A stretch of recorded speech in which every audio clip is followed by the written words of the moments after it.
CM అయినావు, కానీ ఆ సీఎం అయిన 8 నెలలనే ఏదైతే నీకు ఓట్లు వేసినరో ఓట్లు వేసిన ప్రజలనే ఇవాళ వాళ్ళను నాశనం చేయడానికి, వాళ్ళ భూములు గుంజుకోవడానికి ఏదైతే నువ్వు పూనుకున్నావో అది సరైంది కాదు అని రేవంత్ రెడ్డి గారికి సూచిస్తున్నాము. గత పాలకులు 10 సంవత్సరాలు టీఆర్ఎస్ ప్రభుత్వము ఈ రాష్ట్రంలో ఉన్నటువంటి అభివృద్ధి పేరుతో భూములు గుంజుకుంటే అది అన్యాయం అని చెప్పినావు. కానీ ఏదైతే నువ్వు ఎన్నికల మేనిఫెస్టోలో ఏదైతే గతంలో టీఆర్ఎస్ ప్రభుత్వం గుంజుకున్న భూములకు ఏ రకమైన నష్టపరిహారం ఇవ్వలేదు, అన్యాయం చేసింది, అది చాలా దుర్మార్గము అని ఆ రోజు రేవంత్ రెడ్డి అసెంబ్లీలో కానీ అదే రకంగా ఎన్నికల మేనిఫెస్టోలో కానీ చెప్పినటువంటి సీఎం రేవంత్ రెడ్డి ఆయన అధికారంలోకి వచ్చిన వెంటనే గతంలో టీఆర్ఎస్ ప్రభుత్వం ఏ రకమైనటువంటి విధానాల్లో అవలంబిస్తుందో ఇప్పుడు రేవంత్ రెడ్డి కూడా కొడంగల్ నియోజకవర్గం నుంచి సీఎం అయిన రేవంత్ రెడ్డి కూడా అదే విధానాల్లో అవలంబించి ఈరోజు రైతులు కానీ పేదలు కానీ పుట్టగొట్టి ఆ రకంగా ఈ యొక్క ప్రజా వ్యతిరేక, కార్మిక వ్యతిరేక, రైతు వ్యతిరేక విధానాలు అవలంబించడం అనేది చాలా దుర్మార్గం. కాబట్టి తక్షణమే ఏదైతే పోలపల్లి, లగచర్ల, అకింపేట అదే రకంగా పుల్చర్ల తాండలో 1270 ఎకరాల భూమి అలా ఫార్మా కంపెనీకి తీసుకోవాలని ఏదైతే మొన్న నోటిఫికేషన్ వచ్చిందో ఆ నోటిఫికేషన్ వెంటనే వాపసు తీసుకోవాలని, లేకపోతే దాంతోపాటు వికారాబాద్ జిల్లాలో ఉన్నటువంటి ధరణి పోర్టల్తో ఏదైతే ఉత్పన్నమైనవో ఆ భూ సమస్యలు వెంటనే పరిష్కరించాలని ఈరోజు వ్యవసాయ కార్మిక సంఘం ఆధ్వర్యంలో జిల్లా భూ సదస్సు రెడ్డి బస్ రెడ్డి ఫంక్షన్ హాల్లో జరిగింది. అదే రకంగా అక్కడ అయిపోయిన వెంటనే ఇక్కడ ఈ యొక్క సదస్సు మొత్తం కూడా ర్యాలీగా వచ్చి అంబేద్కర్ దగ్గర దండ వేసి ఇక్కడ మాట్లాడాలని అనుకోవడం జరిగింది.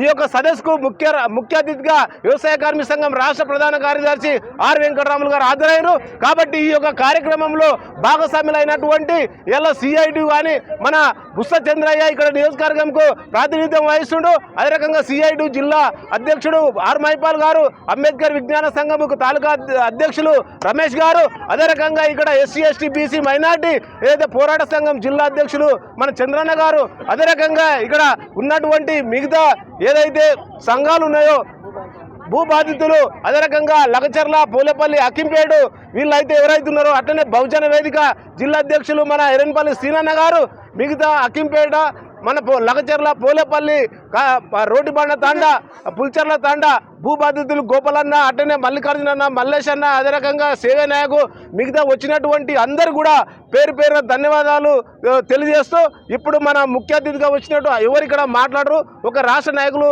ఆయన మాట్లాడతాడు. ఆయన మాట్లాడినాక మనం ఈ యొక్క విరమించుకొని మనము పక్కకు పోయి మనం భవిష్యత్తులో ఏం చేయాలని మాట్లాడుకుంటాము. కాబట్టి రాష్ట్ర నాయకులు వ్యవసాయ కార్మిక సంఘం రాష్ట్ర కార్యదర్శి వెంకటరామలను ఈ యొక్క సభను ఉద్దేశించి మాట్లాడవలసిందిగా కోరుతున్నాం. ఈ యొక్క అంబేద్కర్ చౌరస్తా కోడంగల్లో నడిబొడ్డున ఈ నిరసన కార్యక్రమాన్ని చేపట్టడం జరిగింది. గౌరవ ముఖ్యమంత్రి గారు విదేశాల్లో ఉన్నాడు, రేపొద్దున్నే ఈ దేశానికి వస్తున్నాడు. విదేశాల్లో ఉన్న ముఖ్యమంత్రి గారు రేపు వచ్చిన ఎంబడే కోడంగల్లు నడిబొడ్డున జరిగినటువంటి నిరసన కార్యక్రమం గురించి అర్థం చేసుకొని మేము పెట్టినటువంటి డిమాండ్లని వెంటనే వాటన్నిటిని కూడా అంగీకరించాల్సినటువంటి బాధ్యత గౌరవ ముఖ్యమంత్రి గారి పైన ఉంది అని మేము భావిస్తున్నాం. ఇక్కడ అకింపేట ఫార్మా కంపెనీకి భూములు సేకరించాలని ప్రభుత్వం ఒక నోటిఫికేషన్ ఇవ్వడం జరిగింది. ఆ నోటిఫికేషన్ ఆధారంగా 2013లో నిర్వాసితుల యాక్ట్ని ఇంప్లిమెంటేషను అక్కడ అమలు చేయాల్సినటువంటి బాధ్యత ఉంది. ఒకవేళ 2013 నిర్వాసితుల యాక్ట్ని అక్కడ అమలు జరిపితే ఒక్క భూమి కూడా పోవడానికి వీల్లేదు. అప్పుడు భూ బాధితులకు న్యాయం జరుగుతుందని మేము విశ్వసిస్తున్నాం. అందుకోసం ముఖ్యమంత్రి గారు మీరు 2023 నవంబరు శాసనసభ ఎన్నికల్లో ఈ రాష్ట్రంలో టీఆర్ఎస్ పరిపాలన ఒక దుర్మార్గమైన పరిపాలన, నియంతృత్వ పరిపాలన, హైదరాబాద్లో గడిల పరిపాలన జరిగింది. కాబట్టి నేను గడిలని బద్దలు కొడుతున్నా, ప్రజాస్వామ్య పరిపాలన జరుగుతుందని మీరు చెప్పిండ్రు. చాలా సంతోషం, మేము అంగీకరించాము, మీకు మద్దతు ఇచ్చాము, మీరు అధికారంలోకి రావడం జరిగింది. మరి అయ్యా నువ్వు చేస్తున్నది ఏందని మేము అడుగుతున్నాం. నీవేం గడిల పరిపాలన కొనసాగిస్తున్నావని మేము అనుకుంటున్నాం.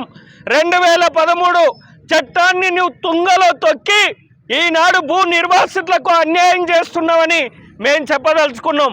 నిజంగానే మీరు న్యాయం చేయదలుచుకుంటే ఫార్మా కంపెనీ వెంటనే గో బ్యాక్ అని మేము నినాదం ఇస్తున్నాం. ఫార్మా కంపెనీని మీరు విరమించుకోవాలి. మీరు అనొచ్చు అభివృద్ధికి వ్యతిరేకం, అభివృద్ధికి ఆటంకం అని మీరు అనొచ్చు. మేము అభివృద్ధికి ఆటంకం కాదు. అభివృద్ధికి మేము అభివృద్ధిని స్వాగతించేటటువంటి వాళ్ళం. నిజంగానే అభివృద్ధి పైన చిత్తశుద్ధి ఉంటే, అభివృద్ధి కావాలనేటటువంటిది మీ కోడంగల్ అభివృద్ధి కావాలనే కోరిక ఉంటే, ఈ నడిబొడ్డున కోడంగల్లు మండలంలో ఉన్న 1156 ఎకరాల సీలింగ్ భూములని బయటికి తెచ్చి అభివృద్ధికి మీరు వాడుకోండి. ఇక్కడ ఉన్న మేమందరం ప్రజా సంఘాలు ప్రజలందరూ కూడా మీకు అండగా నిలబడతామని మేము చెప్పదలుచుకున్నాం. ఇప్పటికే సీలింగ్ భూముల పైన పోరాటం జరిగింది. ఆ భూముల జోలికి మీరు పోరు. కానీ అమాయకమైనటువంటి ప్రజలు, ఇక్కడ గిరిజన ప్రజలు, లంబాడ ప్రజలు, దళితులు, బలహీన వర్గాలు, పేదలు, కష్టజీవులు వాళ్ళ భూములని అప్పనంగా తీసుకుంటామంటే, దౌర్జన్యం చేస్తామంటే, అక్రమంగా లాక్కుంటామంటే చూస్తూ ఊరుకునే ముచ్చట లేదు.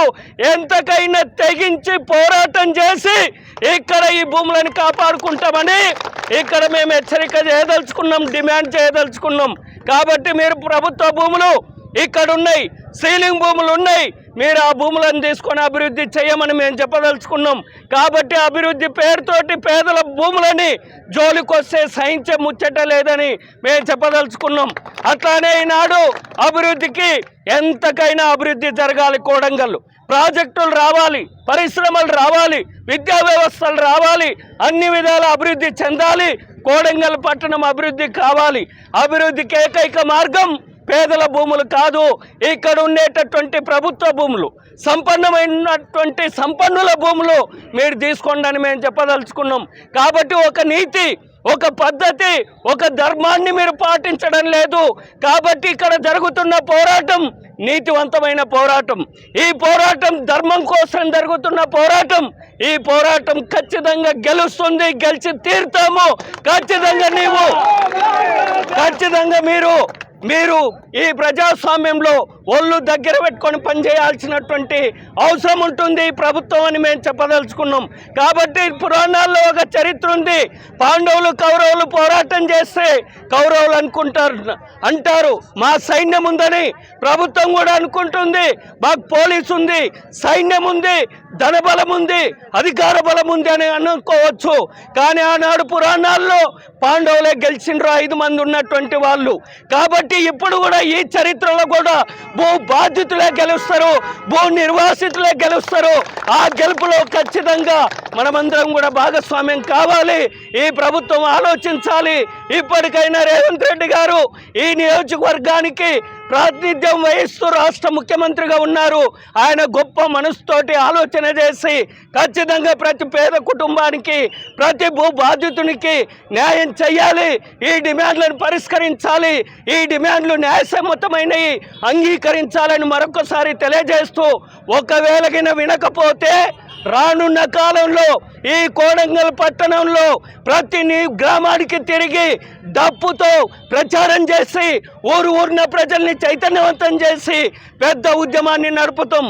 అయ్యా ప్రభుత్వం మీకు చెప్పదలుచుకున్నాం, ఇక్కడ నందిగాం దగ్గర అక్కడ ఉన్నటువంటి ఒక గ్రామంలో దళితులపైన దాడి జరిగితే నియోజకవర్గం మొత్తం తిరిగి గజ్జగట్టి ఆటాడి డప్పు కొట్టి దళితులకు న్యాయం చేసేంత వరకు నిలబడ్డం. అటువంటి చరిత్ర ఇక్కడ ఉంది. ఇప్పుడు ఇదే జరిగితే హకీంపేట భూ బాధితులకు, ఇక్కడ భూ నిర్వాసితులకు అండగా నిలబడి పెద్ద ఎత్తున ఉద్యమం చేస్తాము. ఖచ్చితంగా ఆ ఉద్యమంలో కనుమరుగు కాక తప్పరు. అటువంటి వైపు మీరు వెళ్లకుండా మాకు న్యాయం చేయాలని తెలియజేస్తూ మీ అందరికీ పేరు పేరున నమస్కారాలు.